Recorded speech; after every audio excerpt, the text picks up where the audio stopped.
दोस्तों, आज का टॉपिक है सुभाष चंद्र बोस। सुभाष चंद्र बोस देशभक्तों का देशभक्त थे। देशभक्तों के देशभक्त उनको उपाधि महात्मा गांधी जी ने दिया था। सुभाष चंद्र बोस जब मलय प्रांत पर आजाद हिंद फौज का स्थापना किया था तो उन्होंने एक रेडियो स्टेशन बनाया था। वहां से उन्होंने बापू के नाम से संदेश भेजा था और कहा था कि बापू मुझे भारत को आजाद करवाने का आशीर्वाद दीजिए। तो इसी संदेश में बापू ने कहा था सुभाष चंद्र बोस को, सुभाष चंद्र बोस आप देशभक्तों का देशभक्त हैं। तो आज हम लोग सुभाष चंद्र बोस के विषय में जानेंगे, जिन्होंने कहा कि भारत की अगर तुम आजादी चाहते हो, आजाद भारत में जीना चाहते हो, आजादी चाहिए भारतवासियों को, तो भारतवासियों से मैं एक चीज मांगता हूं कि तुम मुझे खून दो, मैं तुझे आजादी दूंगा। ऐसे क्रांतिकारी वीर सपूत का आज हम उनका जीवन परिचय और साथ साथ में उन्होंने भारत के लिए भारत को आजाद करवाने के लिए कैसे स्वतंत्रता संग्राम में योगदान दिए हैं उनके विषय में हम लोग जानेंगे। तो आइए, सुभाष चंद्र बोस देशभक्तों का देशभक्त थे। इनका जन्म उड़ीसा राज्य के कटक शहर में 23 जनवरी 1897 को हुआ था। उनके पिताजी श्री जानकी नाथ बोस थे, माता का नाम प्रभावती था। इनका प्रारंभिक शिक्षा उड़ीसा में ही हुआ था।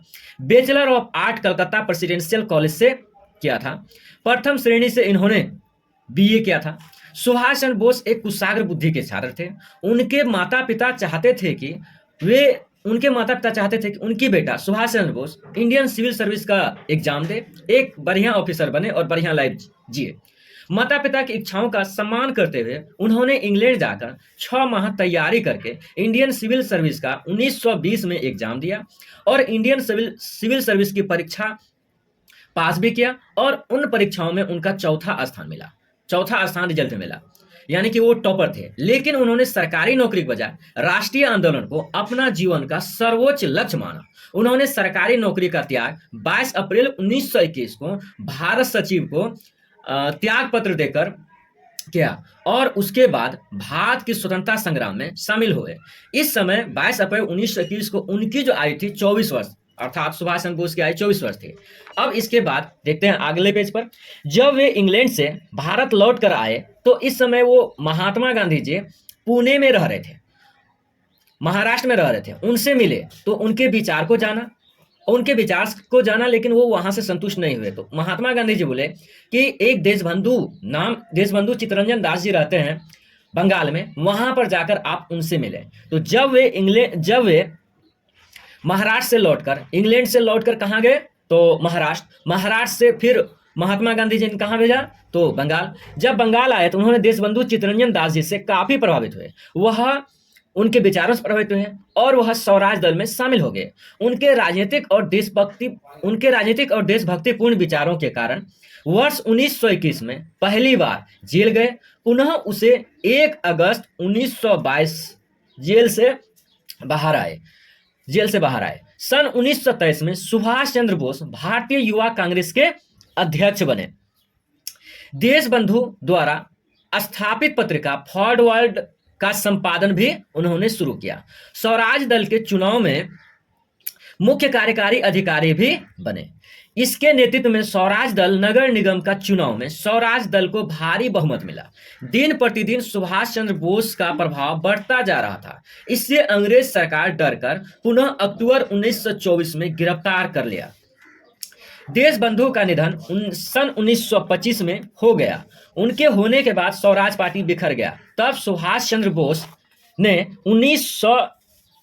1927 में जवाहरलाल नेहरू के साथ अखिल भारतीय कांग्रेस में शामिल हो गए और अखिल भारतीय कांग्रेस कमेटी के साधारण सचिव बन गए। वर्ष 1928 में स्वतंत्रता आंदोलन को धार देने के लिए एक स्वैच्छिक संगठन बनाया, जिसका खुद वे जनरल ऑफिसर इन कमांड बने। ठीक है, अंग्रेज इससे भयभीत हो गए अंदर ही अंदर।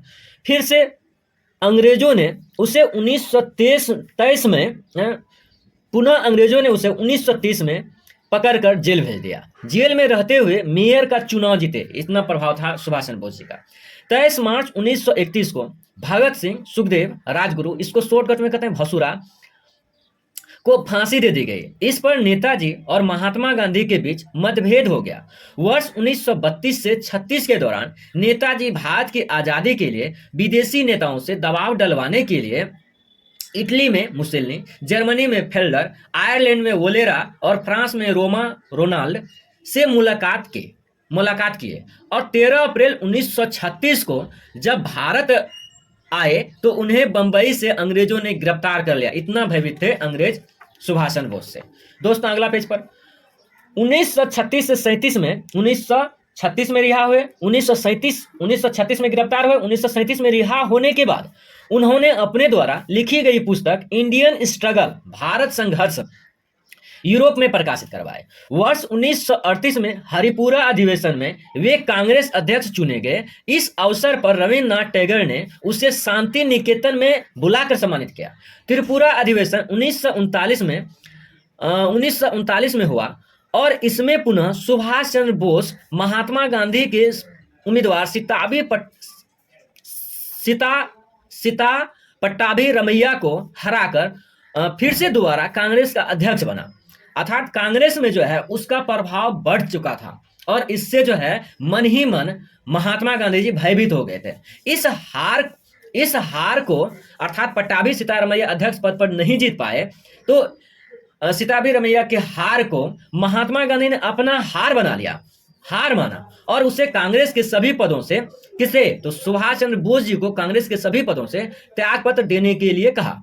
हमारे बापू अपने समक्ष किसी दूसरे को लोकप्रिय होते नहीं देख सकते थे, इसीलिए उन्होंने उसका इस्तीफा मांगा और कांग्रेस से जो है वो दुखी होकर और बापू के बात को मानते हुए सभी पदों से उन्होंने इस्तीफा दे दिया। हालांकि वो कांग्रेस से दुखी नहीं थे,